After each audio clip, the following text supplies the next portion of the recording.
Well, we're going to say team sport goats because shout out Serena. I'm not even going to include her in this. For team sports, is he the goat of all goats? He's pretty close, right? Like I would say him and MJ are the two greatest goats that we have ever seen up until this point. But I will say I think Brady has him in Super Bowls, obviously, but I think MJ still him in like cultural relevance. Jordan's shoe game, what Jordan did for entertainment brand of athletes. Everyone is still chasing him from that standpoint. And you went not just with Gronk as your fave from yesterday. I believe that you had some Arizona Wildcat love in there too. Yeah, look, there's Wildcats littered everywhere, Rachel, everywhere. Wherever you see success, you're going to see Wildcats. That's amazing. I know that producer Danny feels the same way. Welcome to The Jump, friends. I'm Rachel Nichols. I'm alongside NBA champ Richard Jefferson. 2008 Finals MVP Paul Pierce is going to be joining us soon. Coming up, Kevin Durant cleared to return to the Nets lineup on Friday. But are the 3 games he will miss due to COVID-19 contact tracing something, nothing, or everything? We will discuss that in a moment. Also, Warriors coach Steve Kerr says star players are, quote, gifted calls, not by the officials, but by the league. Richard and Paul will give me their reaction to that as well. First, though, it is always a little bit of a weird, flat feeling the day after the Super Bowl, but never fear, the NBA is here for you. Do you like the story of Tom Brady pushing the limits of age and time to win another ring? All good. The NBA also has an old dude trying to bolster his GOAT credentials with more hardware. Are you following along with Deshaun Watson as he tries to get traded? Hey, in the NBA, we already know how the big trade involving the frustrated Houston superstar turns out. Do you agree with the NFL's decision to cancel its All-Star Pro Bowl for COVID reasons? Well, in the NBA, never mind on that one. Anyway, the point is, even in a pandemic, it is already turning into another breakneck season in the association. And for those of you who have had your attention split by football over the past few months, here is a brief timeline of what you have missed so far. December 1 kicked off the weirdest preseason ever after the shortest offseason in NBA history. The Lakers and Heat were openly exhausted. Giannis was debating his supermax with the Bucks, and the entire league was engaged in a game of Where's Waldo as James Harden kept showing up everywhere except Rockets training camp. The Clippers gave Paul George a pile of money, which he vowed to earn. I owe him a trophy. That's what I owe this organization. This is a window that we're trying to capture, and my commitment and my job is to try to bring a title here. Meanwhile, out east, Kyrie Irving was doing his best Phil Jackson impression, burning sage in Boston Garden. Why not? While Kevin Durant let everyone know he was indeed still Kevin Durant. And coronavirus showed it is still coronavirus. I don't think we're in a bubble anymore, Toto. We saw the Trailblazers have to shut down their practice facility. In Milwaukee, Giannis finally put pen to paper, breaking the hearts of front office execs from Miami to Dallas. And then right before Christmas, opening night, the Lakers got their rings. We had the people of Seattle rejoicing with revived talk of expansion. Master P and Baron Davis offered to buy Adidas. Becky Hammon made history. The Rockets' John Wall showed he is still John Wall after 2 years on the shelf. Woo! Yeah. Games were postponed due to COVID. Then more games were postponed. Then still more, prompting the NBA to stop allowing players to have outside visitors when on the road. The Wizards stopped being able to even practice. Kyrie stopped coming to games. The Sixers offered Ben Simmons for James Harden, but the Rockets instead dealt him to Brooklyn, creating one of the most potent offensive teams of all time. Victor Oladipo was dealt to the Rockets. Kyrie came back. The Nets defense, not quite so much. Steph Curry balled out. So did Bradley Beal, Nikola Jokic, CJ McCollum, and Joel Embiid. LeBron turned a Cavaliers employee taunting him into a 46-point night of revenge.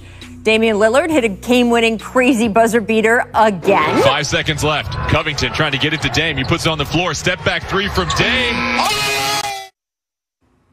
Oh, and Derrick Rose is back in New York again. No, really. So there, you are all caught up. Just wait until you see what happens next. We've got Paul Pierce joining us now. Welcome into you, Paul. And let's start with you. Who do you think is the most intriguing storyline in the NBA this season, Mr. Pierce?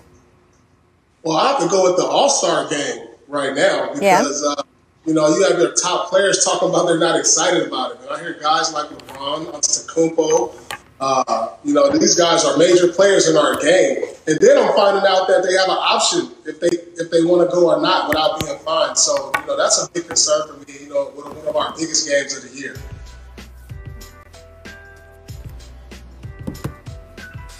Well, you know, my number one thing that I think, you know, for this season is really the honeymoon stories. Right. We see, you know, we know what Giannis can do in the regular season. We know a Doc Rivers led team. 76ers are playing great. Joel Embiid is having one of his best seasons ever, literally one of the top 2 or 3 guys when it talks about MVP.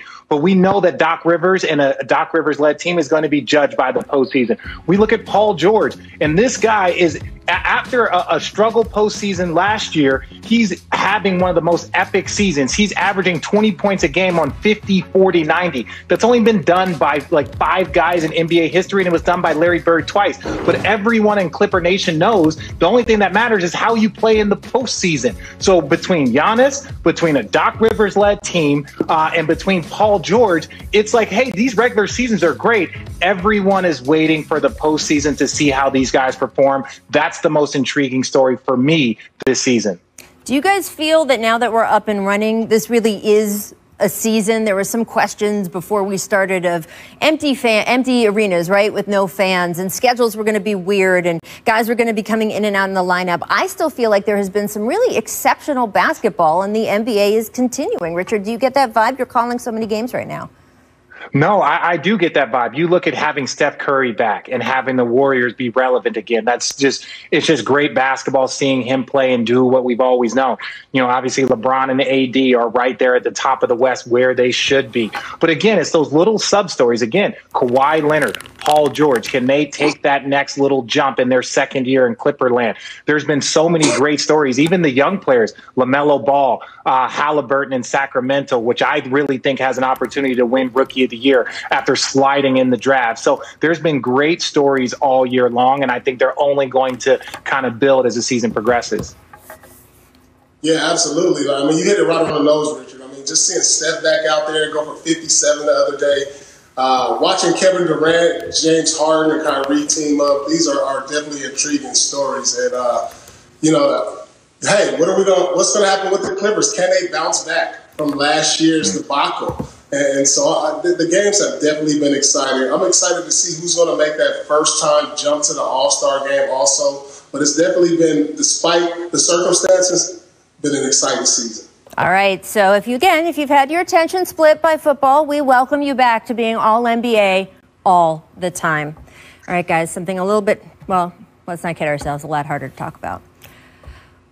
When someone dies suddenly, it is such a shock, such a tragedy, it can be hard to see anything else.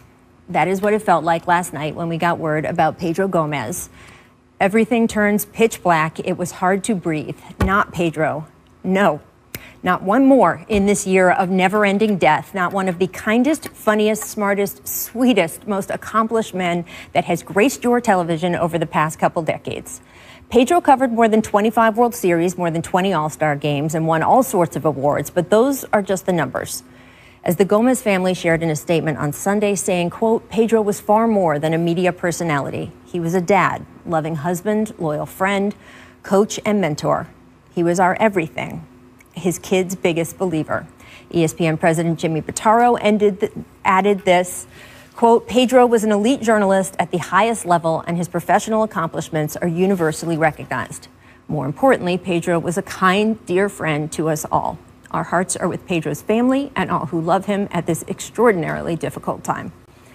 Gomez was the son of Cuban parents who came to Miami just before his birth. He was fiercely and rightfully so proud of them. And when in 2016 he accompanied the Tampa Bay Rays on a trip to Havana, he brought the ashes of his father and brother to scatter there at the family home. I remember talking to him after he got home from that trip. It was a great conversation, but then again, they all were with Pedro. He and I were actually hired here at ESPN within months of each other, and ESPN can be a place that's hard to navigate. So we had a lot of talks, a lot of texts back and forth as we found our way. I knew then how lucky I was to have him have my back, have that friendship that would go on to span more than 17 years. So today, that is what I am trying to remember. All of the amazing